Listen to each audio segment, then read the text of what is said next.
हाय दोस्तों, welcome to back my channel में कहानी का भाग 37वां लेकर आई हूँ। तो हम बिना देरी की स्टोरी स्टार्ट करते हैं। कुछ देर वैसे ही एक दूसरे से गले लगे रहने के बाद 12 बजे से पहले अक्षराज ने कहा, हम जीत गए बीवी। अक्षराज ने कृति को देखते हुए कहा। ये सुनते ही कृति की नज़र अक्षराज के ऊपर चली गई। कृति भी उसे अपनी आंखों में एकटक देखता हुआ पूछा, क्या चाहिए आपको तोहफे में अक्षराज ने बोला, उधर ड्रॉवर खोलकर देखो, तुमको मिल जाएगा। ये सुनते ही कृति ड्रॉवर की ओर बढ़ गई और उसे खोलकर दिखा दिया।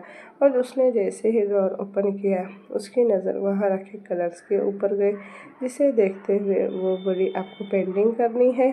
कृति के हाथों में रंग देखते हुए अक्षराज ने अपना सर हाँ में हिलाया। उसको ऐसे करता देख कृति ने ड्रॉअर में इधर उधर देखा और फिर बोली, पर उसके लिए तो कैनवस की ज़रूरत होती है ना, कैनवस कहाँ है। उसकी ये मासूमियत सी भरी बात सुनकर अक्षराज उसे ऊपर से नीचे देखते हुए उसकी तरफ बढ़ते हुए बोला, तुम हो ना, फिर और क्या चाहिए अक्षराज ठाकुर को। उसकी ये बात सुनते ही कृति की आंखें एक पल के लिए बड़ी हो गई और अगले ही पल वो कुछ समझ पाती कि अक्षराज ने उसे अपनी बाहों में उठा लिया। फिर उसे लेकर काउच की तरफ बढ़ गया। उसने कृति को आराम से सोफे पर बिठाया और फिर उसके सामने खड़ा होते हुए बोला, बीवी क्या हम अपना तोहफा ले सकते हैं। अक्षराज ने कहा, जिससे कृति की पूरी बॉडी के रोंगटे खड़े हो गए। आज अक्षराज पूरी तरह से अपने मूड में था। कृति ने अपना सिर हाँ में हिलाया और फिर अक्षराज के कुछ कहने का इंतज़ार करने लगी। वही कृति की हाँ सुनते ही अक्षराज के हाथ कृति की कंधे की ओर बढ़ गए और अगले ही पल कृति का पल्लू उसके बदन से अलग हो चुका था। अक्षराज के हाथ कृति के कपड़ों के साथ खेल रहे थे और एक एक कर उसके सारे कपड़े अलग हो चुके थे। कृति अभी भी चुपचाप बैठी हुई थी। उसका चेहरा लाल हो चुका था और उसे अक्षराज की तपिश अपनी पूरी बॉडी पर महसूस हो रही थी। वहीं अक्षराज अब वापस से ड्रॉअर के पास आया और रंग लेकर फिर से कृति के पास आकर अपने घुटने पर बैठ गया और उसकी आंखों में एक टक देखते हुए रंग के ब्रश के साथ उसे के रंग को चुनने लगा। उसने पेस्टल ब्लू कलर ही चूज़ किया और उसे लेकर कृति की कॉलर बोन की तरफ बढ़ गया। अभी वो ब्रश को उसकी स्किन को टच ही कर पाता कि उसने कहा, ये ऑर्गेनिक कलर है तो इससे तुम्हें कोई दिक्कत तो नहीं होगी ना बीवी। अक्षराज की ये बात सुनते ही कृति के चेहरे पर मुस्कुराहट आ गई। और आती भी क्यों नहीं, चाहे कुछ भी हालात हो, उसकी फिक्र करना कभी नहीं छोड़ सकता। अक्षराज ने धीरे से ब्रश को कृति की स्किन से लगाया और वैसे ही कृति की पूरी बॉडी कांप उठी और उसके रोंगटे खड़े हो गए और उसके रोंगटे उसके शरीर पर साफ दिखाई लगने लगे। आराम से अपनी आंखें बंद कर लो अब और हमारे मूव्स को महसूस करो बीवी, अक्षराज ने अपनी शांत आवाज़ में कहा। ये सुनते ही कृति ने बिना कुछ कहे अपनी आंखें बंद कर ली और अक्षराज के मूव्स का इंतज़ार करने लगी। अक्षराज धीमे धीमे तरीके से ब्रश को अपनी सही जगह घुमाया जा रहा था। वो उसकी कॉलर बोन से होते हुए उसकी बेबी बम तक पेंट ब्रश को घुमा रहा था। वहीं कृति उसकी हर एक हरकतों को महसूस कर अपनी आवाज़ रोकने की कोशिश कर रही थी। उसका दिल तेज़ी से धड़क रहा था। उसकी फ्रंट बॉडी अब पूरी तरह से अक्षराज के प्यार के रंग में डूब चुका था। कुछ पल बाद अक्षराज ने पेंट ब्रश को अलग रखा और फिर अपने बनाए हुए पेंटिंग से ज़्यादा कैनवस को देखते हुए बोला, हसीन। ये सुनते ही कृति की आंख अपने आप खुल गई। ठाकुर हवेली में, पीहू कमरे में आ जाओ। चिराग ने पीहू की बैग को देखते हुए कहा, जो कि बालकनी में खड़ी थी। पीहू ने जैसे ही चिराग की शांत सी आवाज़ सुनी, उसके शोर भरे दिल में अचानक से एक शांति आ गई और वो चिराग की तरफ घूम गई। दोनों की नज़रें एक दफ़ा फिर से मिल गई और उस बार दोनों की आंखें कुछ और ही कह रही थी। पीहू ने अपनी आंखें दूसरी तरफ करते हुए कहा, क्या हम लोग गार्डन में जा सकते हैं, हमको थोड़ी फ्रेश हवा चाहिए। चिराग ने ये सुनते ही अपना सर हाँ में हिलाकर कहा, क्यों नहीं, आओ हम भी चलेंगे तुम्हारे साथ। पर आप हम अकेले जा सकते हैं। वो चिराग को अब और अपनी वजह से परेशान नहीं करना चाहती थी। वो पहले ही इतना कुछ कर चुका था, उसके लिए अब और नहीं। पीहू को हिचकिचाता देख चिराग उसकी तरफ बढ़ते हुए बोला, हम जानते हैं तुम अकेले जा सकती हो, लेकिन हमको भी तुम्हारे साथ जाना है। चिराग की ये बात सुनते ही पीहू चुप हो गई और अपने सर को बस हाँ में हिला दिया। चले? चिराग ने कमरे का दरवाज़ा खोलते हुए पूछा। पीहू धीमी धीमी कर अब आगे बढ़ने लगी और वो उसके पीछे पीछे साथ चलता रहा। दुनिया अपनी बीवी के पीछे चलने वाले लोगों को कायर बुलाती है तो वो इसमें भी खुश है। उसने पीहू का साथ चाहिए था बस। अगर वो पीछे चलकर मिल रहा है तो वो उसे भी करने को तैयार है। ये सोचते हुए उसके चेहरे पर हल्की सी मुस्कुराहट थी और वो अपने सामने चल रही पीहू के हर स्टेप को बस फॉलो कर रहा था। कुछ दूर चलते ही दोनों गार्डन एरिया में आ चुके थे। वहीं अभिनय के कमरे में राव्या की आंखों में गुस्सा और साथ ही आंसू दोनों बह रहे थे। वो धीमे धीमे अभिनय के कटे हुए हाथ पर फूंक मारते हुए बोली, बहुत ज़्यादा दर्द हो रहा है। ये कहते हुए उसकी आवाज़ बिल्कुल रोने जैसी हो गई थी। और होती भी क्यों नहीं, अपने प्यार को दर्द में देखकर किसे दर्द नहीं होगा। अभिनय उसकी ये आवाज़ सुनते ही बोला, हम कर लेंगे राव्या ये सब, लेकिन प्लीज़ रो मत। हम तुम्हारी आंखों में आंसू नहीं देख सकते और हम आपके हाथों पर ये जख्म नहीं देख सकते। राव्या ने भी अपनी हल्की आवाज़ में बोला। आंसू बिल्कुल उसकी पलकों पर रुके थे। ये देखते ही अभिनय ने अपने दूसरे हाथ से राव्या का सिर पकड़कर एक झटके से अपने पास किया और उसकी आंखों पर अपने होठ रखते हुए बोला, सब बर्दाश्त कर लेंगे रब, लेकिन ये आंसू नहीं। उसने खींचा राव्या को जरूर था, लेकिन वो उसे चोट पहुंचाने के बारे में सोच भी नहीं सकता था। राव्या ने जैसे ही अभिनय की होठ अपने चेहरे और अपने आंखों पर महसूस करते ही खुद की उसे बाहों में छोड़ दिया और अपने हाथ उसकी कॉलर पर कसते हुए उसके शरीर से लिपट गई। उसकी ये अदा देखते ही अभिनय के चेहरे पर मुस्कुराहट आ गई और उसने भी उसे अपनी बाहों से लगा लिया। कुछ पल ऐसे ही रहने के बाद राव्या धीमे से उससे दूर हुई और दोबारा उसके हाथों को साफ करते हुए बोली, आपको जरा भी ख्याल नहीं रहता है ना, कांच के गिलास को इतने जोर से नहीं पकड़ते हैं अभी। राव्या का इतना कहना था कि अभिनय की आंखें डार्क हो गई, क्योंकि उसे ये कांच के गिलास से कोई चोट नहीं आई थी, बल्कि अभी जब वो हवेली वापस आ रहा था तो उसके ऊपर कुछ लोगों ने हमला किया था और इसी वजह से ये चोट भी आई थी। पर ये वो बात राव्या को नहीं बता सकता था, वरना वो बेवजह उसकी फिक्र में रात भर नहीं सोएगी और ना वो उसे कहीं जाने ही देगी। अभी अक्षरा कृति के साथ बाहर गया था, वरना वो अभी ही जाकर ये बात उसे बताता। पर कोई बात नहीं, कल वो ये बात भी बताएगा, साथ ही वो हमला करने वालों को की लंका भी लगाएगा। कहाँ खो गए अभी? आपको दर्द हो रहा है ना, हम अभी डॉक्टर के पास चलते हैं। अभिनय को कहीं खोया देख राव्या बोली, हम आगे से ध्यान रखेंगे रब, और हमको दर्द नहीं हो रहा, बस तुम बाहों में मिल जाओ, फिर ये दर्द क्या चीज़ है। अभिनय ने जानबूझकर कहा ताकि राव्या को लाइट फील हो, और हुआ भी यही। ये सुनते ही उसके चेहरे पर हल्की सी मुस्कान आई और वो अपने हाथों को ड्रेसिंग पर रख उसके ऊपर छोटा सा क्रिस करते हुए बोली, पानी से दूर रखिएगा इसे, हम बार बार आपके हाथों पर खून नहीं देखना चाहते, आपका हुक्म सर आँखों पर स्वीट हार्ट। राव्या की प्यारी सी धमकी सुन अभिनय ने उसके दोनों गालों पर बारी बारी किस करते हुए कहा, यहाँ फार्म हाउस में अक्षराज ने कृति को अपनी बाहों में आराम से अलग किया और जकूजी में उतर गया उसे लेकर, और उसने धीति को आराम से अपने ऊपर सेट किया और फिर अपने हाथ धीमे धीमे उसके कलर को साफ करने लगा। अक्षराज का ये हल्का टच भी कृति की सांसें रोकने और साथ ही उसकी धड़कनें बढ़ाने के लिए काफ़ी थी।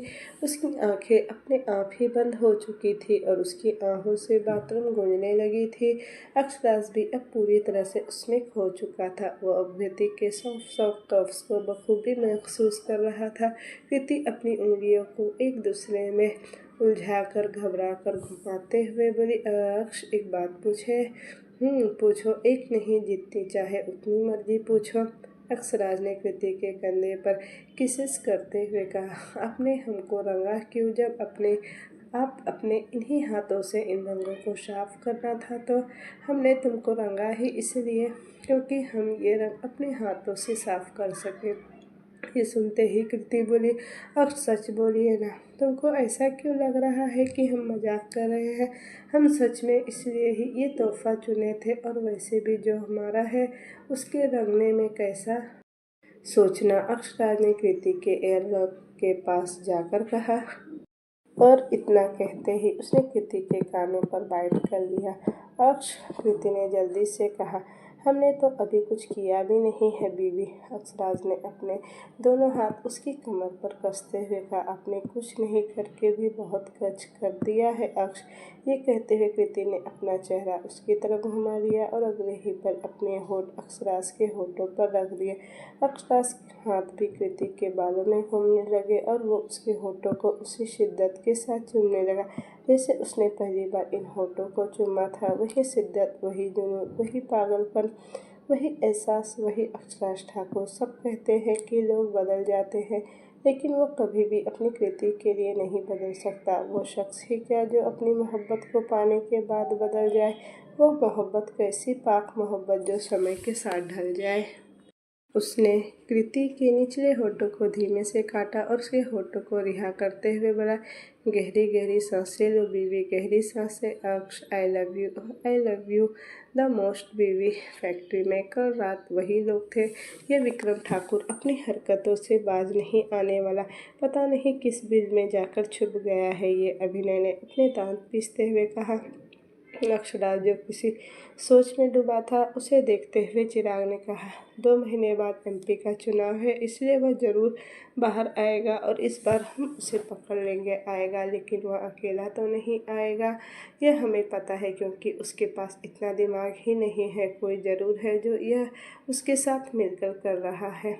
अभिनय ने चिराग से कहा। दोनों की बात सुन अक्षराज ने अपनी चुप्पी तोड़ते हुए कहा, विक्रम ठाकुर अपने बड़े बेटे जीत के बड़े भाई विश्वास ठाकुर के साथ आएगा इस बार। अक्षराज की ये बात सुनते ही चिराग और अभिनय दोनों ही उसकी तरफ देखने लगे, क्योंकि दोनों ही इस बात से अनजान थे कि विक्रम ठाकुर का कोई बड़ा बेटा भी है। ये वही बेटा है जो विक्रम ठाकुर के अय्याशियों का अंजाम है। अक्षराज ने पेपर वेट घुमाते हुए कहा। उसकी यह बात सुन चिराग और अभिनय बस एक ही चीज़ सोच रहे थे, और वो था विक्रम ठाकुर क्या घटिया चीज़ है, पर वो उसकी अय्याशी कैसे हो सकती है। विक्रम ठाकुर ने उसे पाने के लिए क्या नहीं किया था। चिराग ने याद करते हुए कहा, उसने विक्रम ठाकुर के बारे में जो कुछ सुना था। प्यार, सच में प्यार। अक्षराज बस इतना ही सोच पाया था चिराग की बात सुनकर। प्यार वो नहीं जिसे हम पाले, प्यार वो है जिसे हम खोने से डरते हैं, जिसके पास न होने भर से हमें सांसें बढ़ने लगे और जिसके दूर जाने के ख्याल से हमारे सामने बस मौत नज़र आ जाए। वो है प्यार, वो है सच्ची मोहब्बत। अक्षराज ने बहुत ही शांत आवाज़ में कहा। वह कह तो जरूर चिराग से था, पर उसके जहन में बस एक ही शख्स घूम रहा था, और वो थी उसकी बीवी, उसकी मोहब्बत, उसका सब कुछ। अक्षराज की यह प्यार की परिभाषा सुन अभिनय और चिराग दोनों के चेहरे पर मुस्कुराहट आ गई, और आती भी क्यों नहीं। दोनों ही अपनी महबूबा को जो याद कर रहे थे। आखिर दोनों की प्यार की परिभाषा भी वहाँ से शुरू हुई थी जहाँ उनकी महबूबा खड़ी हो जाए। अभी सब लोग यही सोच ही रहे थे कि अभिनय के फ़ोन बजने लगा। अभिनय और चिराग दोनों ही उसकी तरफ देखने लगे। वहीं अभिनय ने जल्दी से अपना फ़ोन निकाला और अपने अलार्म को बंद किया और कहा, हमारी रब के पास जाने का टाइम हो गया है।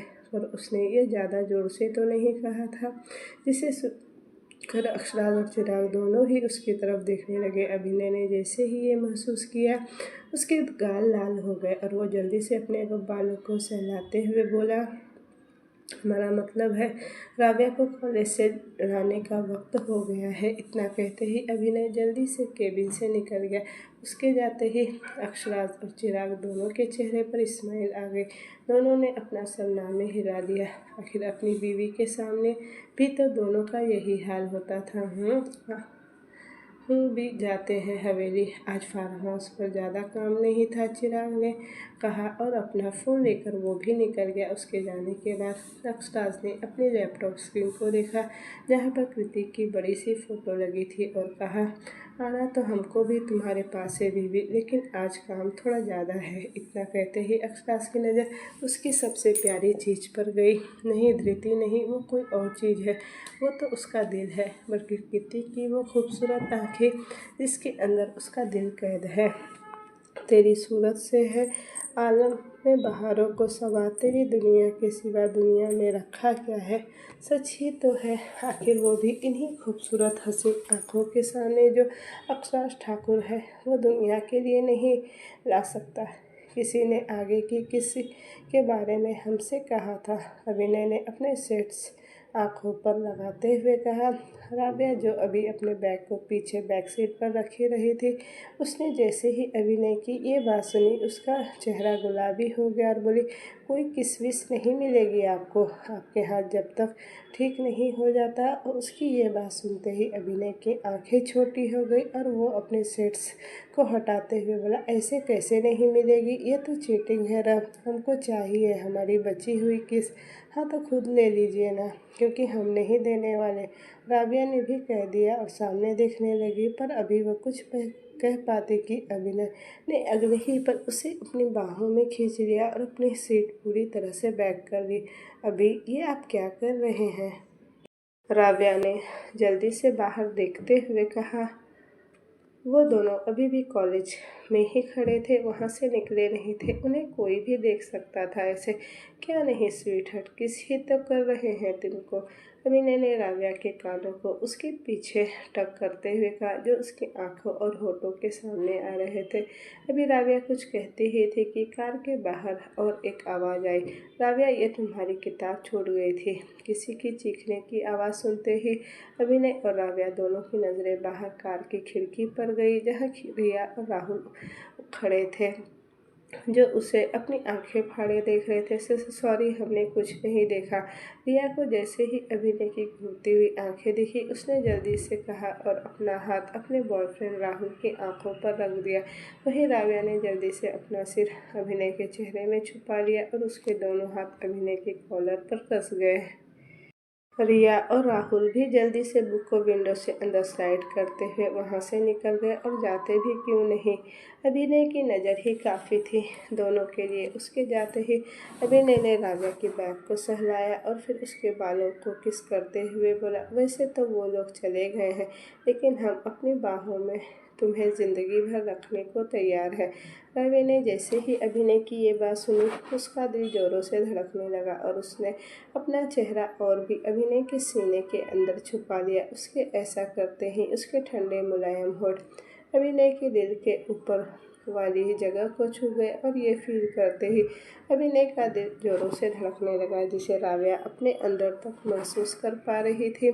ऐसे हमारा दिल धड़काओगी तो रब, पता नहीं कब ये दिल बाहर ही आ जाएगा, अभिनय ने हंसते हुए कहा। और उसकी हंसी इतनी प्यारी थी कि राबिया ने अपना चेहरा उठा लिया, सिर्फ उसकी एक प्यारी सी हंसी देखने के लिए। और आप ऐसे हंसेंगे तो हमारा दिल एक बार फिर से आपका कायल हो जाएगा, राबिया ने अगले ही पल ये कह दिया। वहीं ये सुनते ही अभिनय एक पल के लिए रुका और फिर राबिया को बिल्कुल अपने पास खींच लिया, और अब दोनों के बीच इतनी भी जगह नहीं थी कि उनमें से हवा भी पास हो सके। वो अपने हाथ राबिया के बैग अनारकली सूट की डोरी की तरफ ले गया, उसे एक झटके में खोल दिया और फिर उसके बालों को बैग से हटाते हुए बोला, अभिनय ठाकुर की आखिरी मोहब्बत और पहली दीवानगी हो तुम। राबिया, इस दिल को और कितनी बार दीवाना करोगी, खुद का दीवाना। अभिनय की ये बात सुन राबिया की नज़र झुक गई। उसकी बातें थी ही इतनी नशीली कि राबिया एक बार फिर से डूब गई थी। अभिनय ने धीरे से अपने थंब से उसकी चीन को ऊपर उठाया और उसके होठों को देखते हुए बोला, हमको किस करने दो राबिया, वरना हम पागल हो जाएंगे। जैसे ही अभिनय ने ये कहा, राबिया ने जल्दी से अपनी नज़र उठा ली और अगले ही पल अपनी पलकें हाँ में झपका दी। राबिया की पलकों का इशारा पाते ही अभिनय ने अपने होठ उसके होठों पर रख दिए और उसे बेसब्री के साथ चूमने लगा। ऐसा लग रहा था मानो वो एक भी पल के लिए अगर रुका यहाँ तो वो पागल हो जाएगा। राबिया भी अपनी पूरी कोशिश कर रही थी अभिनय की स्पीड को मैच करने की। उसके हाथ अभिनय के कॉलर पर कस चुके थे, उसके उन दोनों की किसेस की आवाज़ें पूरे कार में गूंज रही थी। अगर कोई भी उसकी कार के पास से गुजर रहा होता तो उसे बिल्कुल समझ नहीं आता कि अंदर क्या ही हो रहा है, लेकिन क्या किसी की हिम्मत थी अभिनय ठाकुर के कार के अंदर झांकने की? नहीं, बिल्कुल भी नहीं। आखिर किसे अपनी आंखें प्यारी नहीं थी? वहीं दूसरी तरफ चिराग ने एक गहरी सांस ली और अपने कमरे का दरवाज़ा खोल धीरे से अंदर आ गया। उसने धीरे से दरवाजे को वापस से लॉक कर दिया और अपने बिस्तर की तरफ बढ़ गया। वहीं जहां उसकी पीहू सो रही थी, जिस बिस्तर पर उसे कभी नींद नहीं आती थी, आज वही बिस्तर उसके अपने आगोश में बुला रहा था। और इस बार चिराग ठाकुर भी उस बिस्तर से आ रही खुशबू में समा जाना चाहता था, उसकी आगोश में खो जाना चाहता था और उससे भी ज़्यादा उस पर जो सो रही शख्स को अपनी बाहों में भरकर चैन और सुकून भरी नींद देना चाहता था। वो बिस्तर के बिल्कुल सामने आकर खड़ा हो गया और फिर अपने घुटनों पर बैठ गया और अब अपने सामने के खूबसूरत नज़ारे को वो आराम से देख सकता था। खूबसूरत नज़ारा? हाँ, उसकी पीहू वही तो थी, उसकी वो खूबसूरत नज़ारा जिसे वो बिना थके ज़िंदगी भर देख सकता था। कोई इतना खूबसूरत कैसे हो सकता है? चिराग ने खुद से कहा और फिर पीहू के पलकों को देखने लगा, जो हल्के हल्के हिल रहे थे, मानो वो कोई बुरा सपना देख रही थी। तभी अचानक से उसके माथे पर पसीने की बूंदें उबरने लगी और वो अपने शरीर को हिलाने लगी। उसको ऐसा देख चिराग एक पल के लिए सुन्न रह गया। पीहू को पैनिक अटैक आ रहा था, वो ये साफ देख पा रहा था। वो जल्दी से खड़ा हुआ और बिस्तर के ऊपर बैठते हुए पीहू को उठाने की कोशिश करने लगा। पीहू उठो, पीहू उठो। ऐसे ही उसने कई आवाज़ें लगाने के बाद जैसे ही पीहू ने अपनी आंखें खोली, वो बिल्कुल शांत हो गई और अगले ही पर उसका दिल जोरों से धड़कने लगा, क्योंकि एक बार फिर से पीहू उसके गले से आ लगी थी। पीहू के हाथ उसकी शर्ट पर कस चुके थे और वो उसकी बाहों में कांप रही थी। अब वो खुद को कंट्रोल नहीं कर सकता था। उसने जल्दी से पीहू को अच्छे से पकड़ा और उसकी पीठ को सहलाते हुए उसे संभालने की कोशिश करने लगा। सब ठीक है, सब ठीक है, डोंट वरी, हम हैं ना तुम्हारे पास, चिराग ने पीहू को समझाते हुए कहा, क्योंकि वो सिर्फ कांपे ही जा रही थी। उसके हाथ चिराग की शर्ट को अपनी मुट्ठी में कसते जा रहे थे और उसकी लाल आंखें जानलेवा लग रही थी। थोड़ी देर ऐसे ही संभलने के बाद और कुछ गहरी सांसें लेने के बाद पीहू अब धीरे धीरे नॉर्मल हुई, पर अभी भी वो चिराग ने उसे अपनी बाहों से आज़ाद नहीं किया था और शायद वो करना भी नहीं चाहता था। पीहू को भी चिराग की बाहों में एक अलग ही सुकून मिल रहा था, जो उसकी ज़िंदगी से चला गया था। चिराग की फ्रेगनेंस उसके अंदर के समुद्र को कर रही थी और उन दोनों की ये क्लोज प्रॉक्सिमिटी उसे एक अलग सा कनेक्शन फील करवा रही थी। जैसे ही पीहू को ये एहसास हुआ कि वो चिराग के कितने करीब है, वो जल्दी से पीछे हो गई और अपनी साड़ी संभालते हुए धीरे से बोली, वो ना, हमने ना एक बुरा सपना देखा है। क्या बुरा सपना? नहीं, ये कोई बुरा सपना नहीं था, ये एक पैनिक अटैक था। वो जो साफ साफ बता सकता था, तुमको हमारे गले लगने के लिए माफ़ी मांगने की कोई ज़रूरत नहीं है पीहू। हम दोनों अब शादीशुदा है और तुम्हारा पूरा हक है हम पर, चिराग ने स्माइल के साथ कहा और बिस्तर से उठकर जाने लगा, क्योंकि वो पीहू को और अब अनकंफर्टेबल महसूस नहीं कराना चाहता था। तभी पीहू ने पीछे से कहा, और आपके हक का क्या चिराग? क्या आप अब अपना हक नहीं बनता हम पर? क्या आपको हक नहीं चाहिए इस रिश्ते में? क्यों कर रहे हैं आप हमारे ऊपर इतनी मेहरबानी? वो साफ साफ देख पा रही थी कि चिराग के एक अच्छे बिहेवियर को, और उसे बिल्कुल भी समझ नहीं आ रहा था कि चिराग ऐसा क्यों कर रहा है। और वैसे भी कोई उसके जैसी, जिसे ये समाज कैरेक्टरिस्टिक लड़की कहता है, उसे क्यों अपनाएगा वो अपनी बीवी के रूप में, और क्यों करेगा वो अपनी पूरी ज़िंदगी बर्बाद। अब और ज़्यादा दिन नहीं है, अब बस तुम हमारी बाहों में होगी। और वो अक्षराज ठाकुर कब्र में ये कहते हुए सामने बैठे आदमी ने कृति के चेहरे के ऊपर अपना हाथ घुमाया। वहीं अपने बेटे के इस पागलपन को देखकर विक्रम ठाकुर को अब गुस्सा आ रहा था। वो समझाते समझाते थक चुके थे, लेकिन ये आदमी उसकी बातें सुन ही नहीं रहा था। जीत के मौत के बाद उसको ये तो पता चल चुका था कि कृति अक्षराज की कमज़ोरी नहीं बल्कि वो ताकत है जिसको बस नज़र से देखने के लिए ही भारी कीमत चुकानी होगी, जो कि उन्होंने बहुत बार चुकाया था। हम कह रहे हैं तुम एक बार उस बेगूसराय की कुर्सी तो पालो, फिर ये क्या चीज़ है, इसके जैसे 100 तुम्हारे बिस्तर पर ले आएंगे। विक्रम ठाकुर ने अभी ये कहा ही था कि वो आदमी अपनी बंदूक उठाकर विक्रम ठाकुर के सिर के ऊपर लगाता है। उसकी आंखों में देखते हुए बोला, अगर 100 चाहिए होती तो अब तक छिप कर इंतज़ार नहीं करते।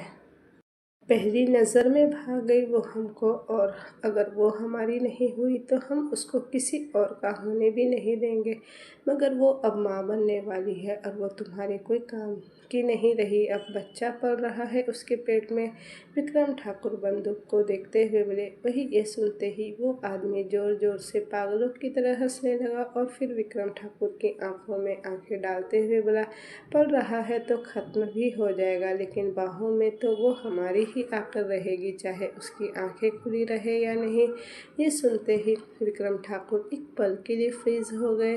वहीं दूसरी तरफ अक्षरा, जो अभी अपनी कार से बाहर निकला ही था और हवेली के अंदर जा रहा था, उसका एक पर स्लाइड रखे एक कमरे से जा लगा और उसके हाथ में रखा फ़ोन ज़मीन पर गिर गया। अक्षराज ने जल्दी से अपने गिरे हुए फ़ोन को ज़मीन से उठाया और उसकी नज़र अपने फ़ोन पर वॉलपेपर में लगे कृति के फ़ोटो पर गई, जो अब टूट चुकी थी। ये देखते ही अक्षराज जल्दी से अपने हाथ से जैसे ही कांच को हटाने लगा और इस बीच उसका हाथ एक कांच से जा लगा। उसके हाथों से खून की एक बूंद कृति के चेहरे के ऊपर गिर गई। ये देखते ही अक्षराज का दिल जोरों से धड़कने लगा और अगले ही पल वो अपने कमरे की तरफ भागा। अक्षराज कृति को आवाज़ लगाते हुए अपने कमरे में पहुंच गया, पर उसे पूरे कमरे में कृति कहीं नहीं मिली। वहीं सीमा जी, जो अक्षराज को कृति को ढूंढता देख रही थी, वो कमरे के दरवाजे के पास आते हुए बोली, कृति छत पर है। अक्षराज ने जैसे ही उसकी ये बात सुनी, वो जल्दी से उनके पास गया और शुक्रिया बोलते हुए टेरेस की तरफ भागा। वो जैसे ही छत पर पहुंचा, उसकी नज़र अपनी बीवी कृति के ऊपर गई, जो फेरी लाइट्स को जलाते हुए देख रही थी और साथ ही साथ बहुत खुश भी हो रही थी। ये देखते ही अक्षराज एक सुकून की सांस लिया और उसके चेहरे पर एक मुस्कुराहट आ गई। वो धीमे से कृति की तरफ बढ़ने लगा। अक्ष, आप आ गए। कृति ने जैसे ही अक्षराज की आहट सुनी, वो बिना पीछे मुड़े ही कह सकती थी कि ये अक्षराज है। अक्षराज ने अपना नाम सुनते ही कृति को पकड़कर अपनी तरफ घुमा लिया और उसके गले लग गया। कृति एक पल के लिए तो बिल्कुल चुप हो गई, फिर हौले से उसने अपना एक हाथ अक्षराज के बालों में डालते हुए उसे सहलाने लगी। बोली, आप परेशान लग रहे हैं अक्ष, कुछ हुआ है क्या? कृति का सवाल सुन अक्षराज की आंखों के सामने एक बार फिर से वही आ गया जो अभी नीचे हुआ था उसके साथ, पर वो किसी भी हालत में कृति को नहीं बता सकता था, क्योंकि ये एक बुरा असर देता उसके ऊपर और साथ ही साथ उसके बच्चे के ऊपर भी। उसने अपना सिर नाम हिलाते हुए बोला, बस तुम्हारी याद आ रही थी और तुमको देखे नहीं थे कमरे में, इसलिए थोड़ा डर गए थे।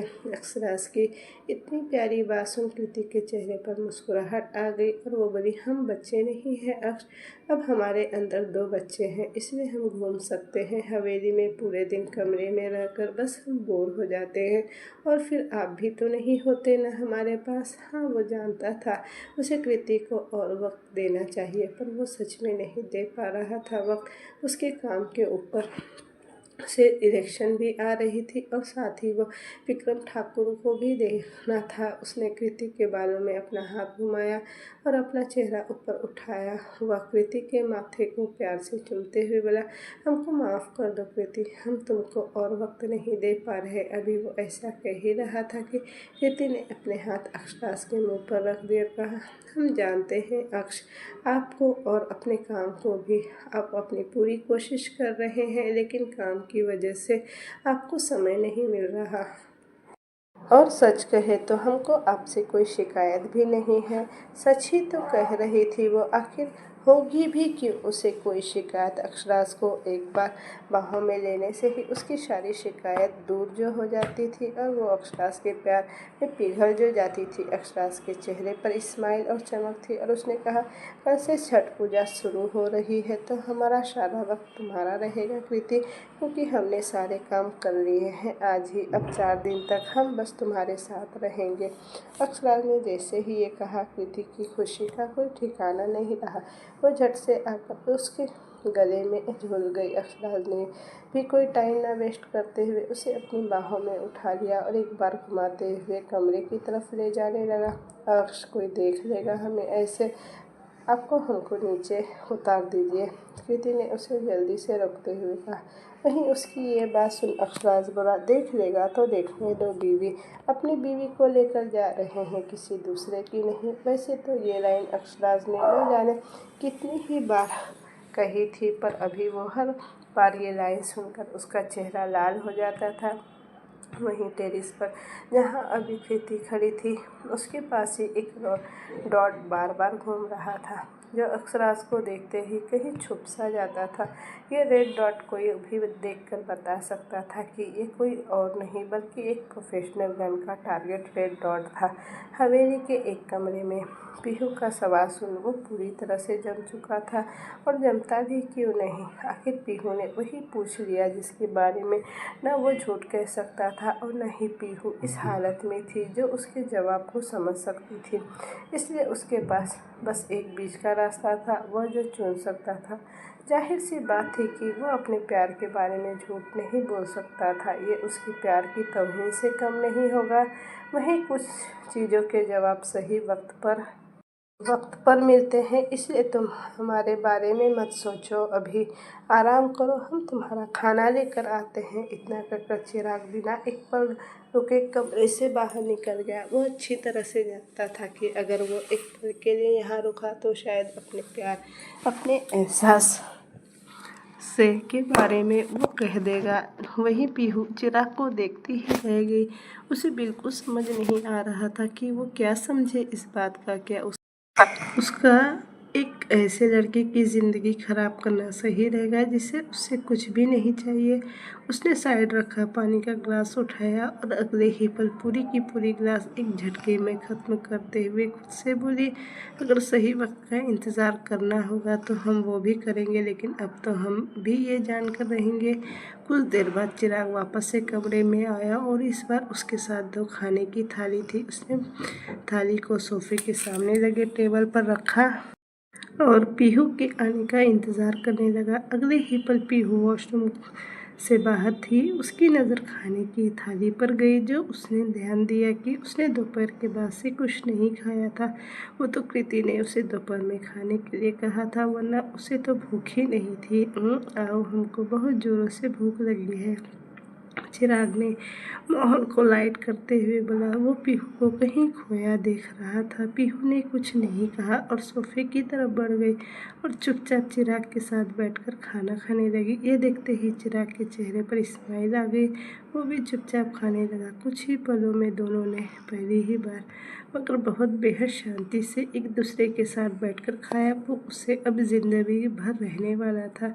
अभी पीहू कुछ समझ पाती कि चिराग ने उसकी झूठी प्लेट ली और बोला, हम इसे रख कर आते हैं। ये कहते हुए वो दरवाजे की तरफ बढ़ने लगा कि पीहू कुछ कह पाती कि चिराग ने दरवाज़ा खोला और अगले ही पल उसकी नज़रों के सामने खड़े शख्स को देखकर जम गई। आप?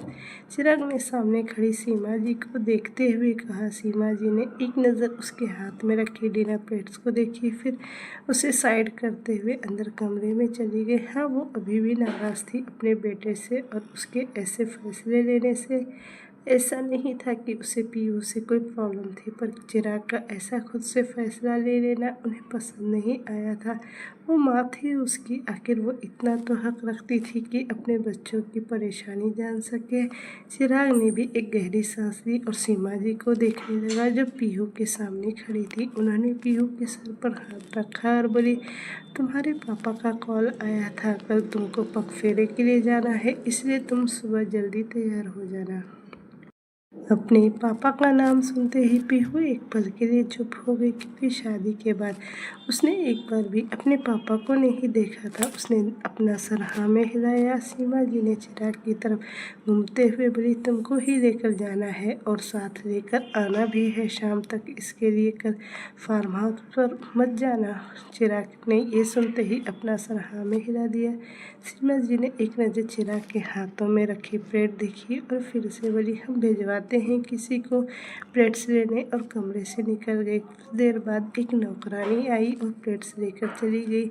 वहीं पीहू चुपचाप जाकर बेड पर बैठ गई। उसे अब फिर से एंजाइटी होने लगी थी। कल वो कैसे अपने पापा को फेस करेगी, ये सोच सोच कर उसका दिल बहुत घबरा रहा था। चिराग भी ये आराम से देख सकता था। उसने एक गहरी सांस ली और पीहू की तरफ बढ़ गया। वो उसके सामने जाकर अपने घुटनों पर बैठ गया और बोला, तुम फिक्र मत करो, सब ठीक है और तुम्हारे पापा को भी तुमसे कोई शिकायत नहीं होगी। चिराग की ये बात सुनते ही पीहू ने अपनी पलकें उठाकर और उसकी तरफ देखा, मानो पूछ रही है, वो जो कह रहा है वो सच है ना। हम अपने पापा की नज़रों में अपने लिए नफरत नहीं देख पाएंगे चिराग, और जिस दिन देख लिया वो हमारा आखिरी दिन होगा। पीहू ने अपनी भारी आवाज़ में कहा, आखिर सच ही तो कहा था उसने। कौन अपने पापा की नज़रों में अपने लिए नफरत देख पाएगा।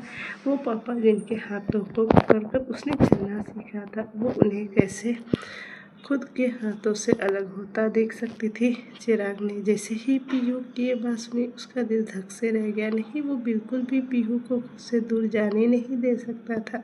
उसे बिल्कुल समझ नहीं आ रहा था कि कोई अपने पापा से इतना प्यार कैसे कर सकता है।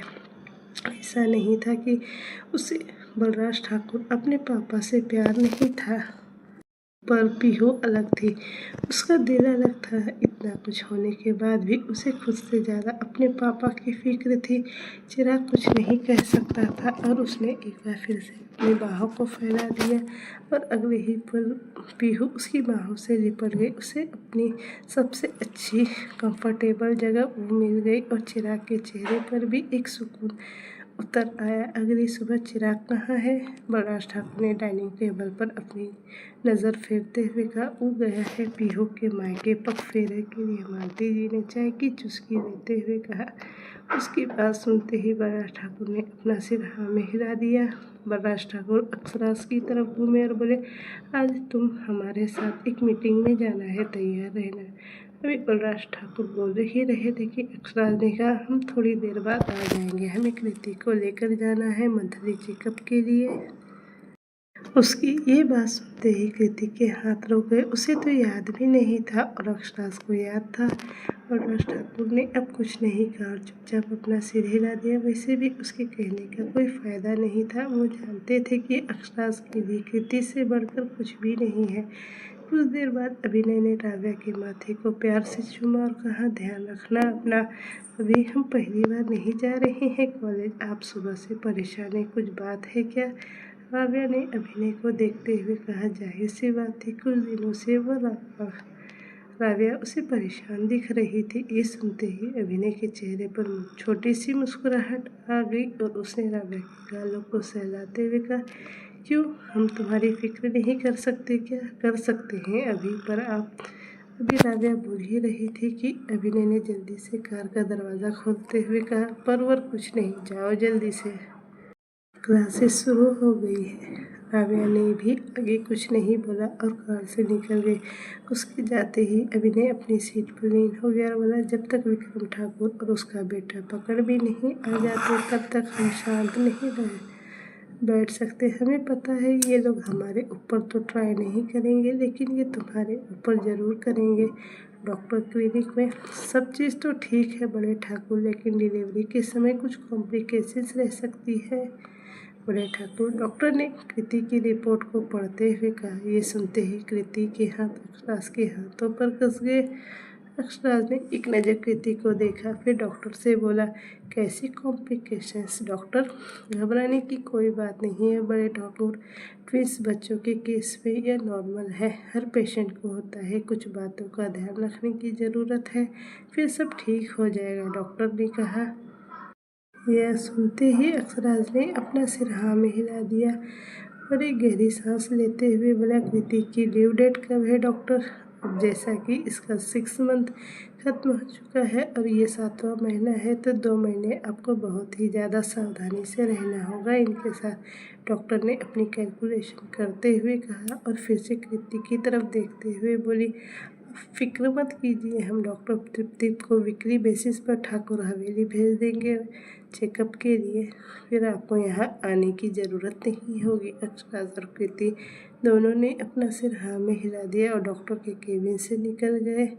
अक्षराज ने कुछ दवाई फार्मेसी से पिक की और कृति को कार के अंदर लेकर बैठ गया। ये 6 महीने कितनी जल्दी गुजर गए ना अक्ष, हमको तो पता भी नहीं चला। कृति ने अपने पेट पर हाथ फेरते हुए कहा।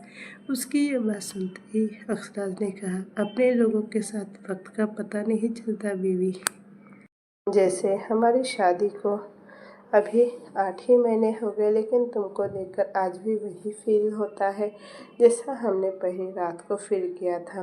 अखलास की इतनी प्यारी बात सुन कृति ने बोली, और क्या फील करते हैं आप अक्ष? यही कि दुनिया एक तरफ और हमारे लिए तुम एक तरफ हो कृति। जब तुम्हारे साथ ज़िंदगी जीने का फैसला लिया है, तब से ये ज़िंदगी और भी हसीन हो गई और अब तो पूरी दुनिया ही हमको खूबसूरत और हसीन लगने लगी है। अक्षराज ने एक टक कृति की ब्राउन आंखों में देखते हुए कहा। और कृति ने वैसे ही बिना पलके झपकाते हुए कहा, और इससे ज़्यादा इस कार में बीवी हम तो नहीं कर सकते हैं ना, उसके लिए हम दोनों को वापस घर जाना होगा। अक्षराज ने मुस्कुराते हुए कहा और एक आई विंक कर दी। कृति के होठों पर उसने अपने अंगूठे को पेश कर दिया। कृति भी अब चुप हो गई और जल्दी से अपना सिर दूसरी तरफ घुमा लिया, और घुमाती भी क्यों नहीं। आखिर उसे अक्षराज के कहने का मतलब साफ पता चल रहा था। रात का वक्त मिश्रा जी का घर, पीहू जो टेरिस पर खड़ी थी वो एकटक चांद को देख रही थी। चिराग उसके पीछे खड़ा हो गया और बोला, हमने कहा था ना सब ठीक होगा पीहू। चिराग की आवाज़ अचानक से सुनते ही पीहू ने अपने ख्यालों से बाहर आई और बोली, आप सबकी वजह से हुआ है ये सब चिराग, अगर आप नहीं होते तो शायद आज हम भी नहीं।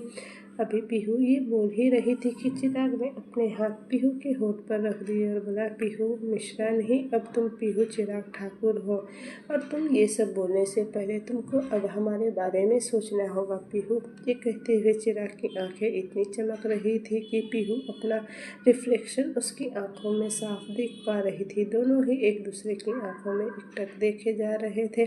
वो दोनों अभी इतने करीब थे कि दोनों की एक दूसरे की बढ़ती हुई धड़कनों को दोनों साफ सुन सकते थे।